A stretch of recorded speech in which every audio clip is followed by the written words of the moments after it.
Bismillahirrahmanirrahim. Assalamualaikum warahmatullahi wabarakatuh. Perkenalkan, nama saya Tifa Raharjo, perwakilan dari kelas 4A peserta lomba karya tulis mahasiswa. Di sini saya akan menjelaskan karya tulis kami yang berjudul dengan urgensi dan langkah pengoptimalisasian peran teknologi dalam pembelajaran matematika. Untuk urgensi itu sendiri telah dijelaskan terlebih dahulu oleh teman saya. Di sini saya akan membahas kepada langkah pengoptimalisasian peran teknologi dalam pembelajaran matematika. Sebelum kita masuk kepada langkah-langkahnya, alangkah baiknya kita itu mengetahui akar dari permasalahan apa saja yang mengakibatkan peran teknologi itu harus dioptimalisasikan. Oke, masalah yang kita angkat kali ini yaitu ada dua permasalahan. Yang pertama, kurangnya fasilitas teknologi di sekolah-sekolah. Yang kedua, kurangnya pemahaman tentang teknologi daripada tenaga pendidik atau guru, terutama dari guru bidang di mata pelajaran matematika itu sendiri. Terkadang yang memahami teknologi itu hanya guru multimedia atau guru TIK-nya itu sendiri, sedangkan guru matematika hanya berfokus pada pembelajaran kematematikaan saja. Oke, masuk kepada langkah-langkah pengoptimalisasian. Langkah-langkah ini merupakan daripada gagasan-gagasan kami yang kami tuangkan. Langkah yang pertama yaitu adanya pengenalan sejak dini tentang teknologi kepada anak-anak. Tentunya dengan tidak melupakan aspek pengawasan, karena anak-anak itu masih butuh pengawasan untuk mengenal teknologi itu sendiri, karena dia mungkin belum tahu baik atau buruknya gitu. Nah, kemudian mengapa kita harus memperkenalkan? Agar tubuhnya kesadaran daripada si anak bahwa dia hidup di era digital atau di zaman sekarang gitu. Bisa disebut dengan revolusi industri 4.0. Nah, setidaknya ketika dia tahu, dia bisa mengembangkan tentang teknologinya. Selain di sekolah, misalkan ketika kita memperkenalkan teknologi kepada si anak di sekolahan, tetapi sekolahan itu tidak memadai tentang teknologinya. Nah, si anak bisa mengembangkan teknologi itu sendiri di rumahnya atau di lain tempat. Jadi tujuan untuk pengenalan itu adalah seperti itu. Masuk kepada langkah kedua. Langkah kedua setelah kita mengenal teknologi, yaitu kita harus memahami dan mampu mengaplikasikan teknologi itu sendiri, terutama dalam bidang matematikanya. Jadi setelah kita mengenal, kita harus memahami dan mengaplikasikannya. Kita ambil satu contoh, yaitu misal aplikasi Excel gitu. Nah, dalam pembelajaran matematika kan kita tidak jauh-jauh dari berhitung gitu. Misalkan kita ambil contoh pembelajaran statistik. Nah, di Microsoft Excel itu kita bisa menyelesaikan masalah-masalah tentang statistik di Microsoft Excel. Nah, kemudian untuk menulis rumus atau apapun itu tentang matematika juga ada di Microsoft Word gitu. Nah, kemudian ada juga PowerPoint. Di situ kita bisa menggunakan media PowerPoint untuk presentasi. Kita bisa memasukkan animasi, gambar, visualisasi, video, atau lain sebagainya. Nah, ketika udah kita mengenal, maka di situ kita harus bisa memahami dan mengaplikasikannya. Nah, tentunya saja tidak hanya 3 aplikasi itu saja yang ada di teknologi, banyak sekali. Sekarang tuh sudah banyak aplikasi-aplikasi yang membantu dalam pembelajaran matematika. Ada Maple, ada GeoGebra, ada Mathway. Di situ juga membantu kita untuk menyelesaikan permasalahan-permasalahan tentang matematika. Nah, setelah kita mampu memahami dan mengaplikasikannya, kita dituntut untuk dapat mengembangkan teknologi itu sendiri.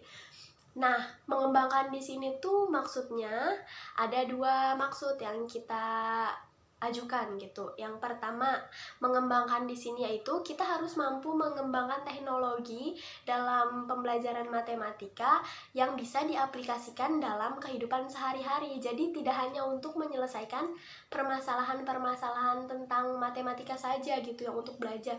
Maka kita sesuaikan dengan masalah-masalah di kehidupan sehari-hari kita gitu.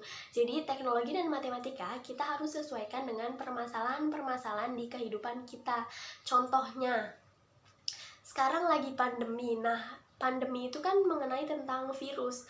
Nah, sudah banyak yang mengupload gitu di YouTube atau membahas gitu mengenai tentang virus-virus ini. Ada juga yang membahas berkaitan dengan kematematikan. Nah, misalkan contoh kecilnya kayak virus itu bakal menyebar atau menjadi banyak atau membelah-belah itu sebanyak apa. Di situ bisa kita rumuskan pakai rumus matematika. Kemudian juga tentang perbanyakan penduduk atau pertambahan. Nah, di situ juga bisa kita hitung dengan rumus matematika. Begitu. Jadi, maksud pengembangan yang pertama itu kita harus menyesuaikan matematika dan teknologi kepada kehidupan kita sehari-hari.